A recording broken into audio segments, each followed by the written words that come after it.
In Christmas message, Pope Francis calls for two-state Israeli-Palestinian solution.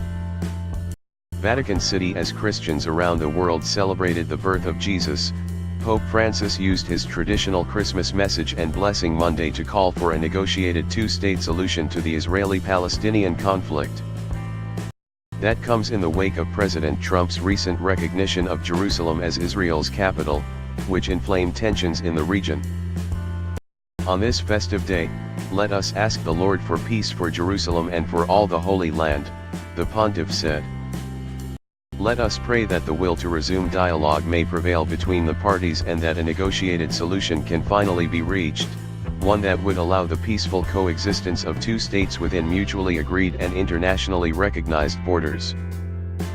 May the Lord also sustain the efforts of all those in the international community inspired by goodwill to help that afflicted land to find, despite grave obstacles, the harmony, justice, and security that it has long awaited.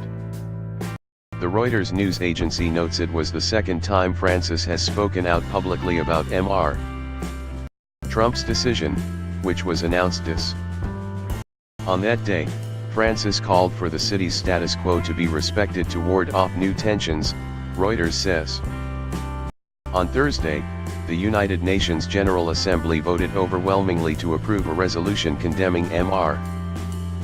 Trump's new policy on Jerusalem, despite his warning that he'd be watching very closely at which members of the General Assembly vote for the resolution and which vote against it.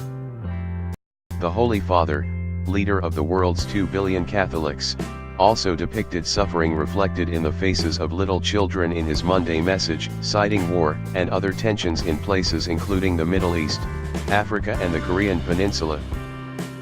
He told the faithful that the winds of war are blowing in our world and an outdated model of development continues to produce human, societal, and environmental decline. The pontiff said children in the Middle East continue to suffer because of growing tension between Israelis and Palestinians, while Syria remains marked by war and ongoing conflict in Yemen has been largely forgotten. He offered a prayer that confrontation may be overcome on the Korean Peninsula.